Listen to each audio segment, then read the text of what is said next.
Well, here we are, we're in the TV gallery of the Emirates Cup, and I've been asked to come in and do a bit of directing for you guys. So I'm going to run through a few of the starts, just a bit of an insight as to what they might be thinking on the boat. And we're going to run through some starts from the Louis Vuitton finals between Chris Draper and Dean Barker.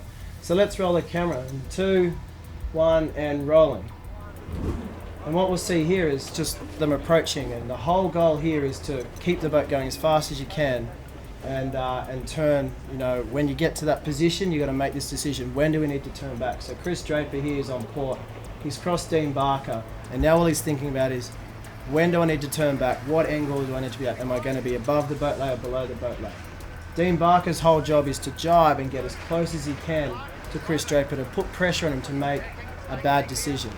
And you can see here he does a really good job of forcing Chris to tack early. And now Dean has only one option but to go past. So let's fast forward here for a little bit and we'll see them tack around behind. And let's just pause here for a second. Go back to the overhead shot there where we can see from the chopper. So right there, Chris Draper's quite early. Dean Barker's now going to be the pusher. And the pusher really needs to try and get the other boat to the line quite quickly. So let's fast forward to about 30 seconds from now, where you can see at this moment here, Dean Barker's really pushing. Let's keep it moving here.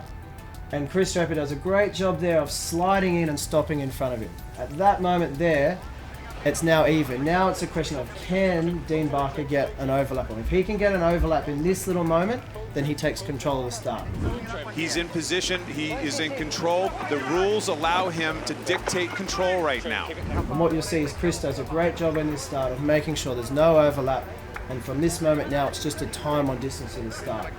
So we've got 18 seconds here at the moment. There's nothing's going to happen. It's tactician talking to the helmsman and trying to make sure that they get a good time on distance start here. You can see the tacticians often sitting on the leeward hull, saying you've got 5 seconds to kill, 3 seconds to kill, and then off they go. And in this start here, they do a great job.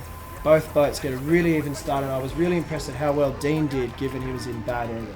So as you can see, there's some key decisions that need to be made in the start, and the most important one is making sure you pull the trigger at the right time. If you do that, you're going to win the start every time.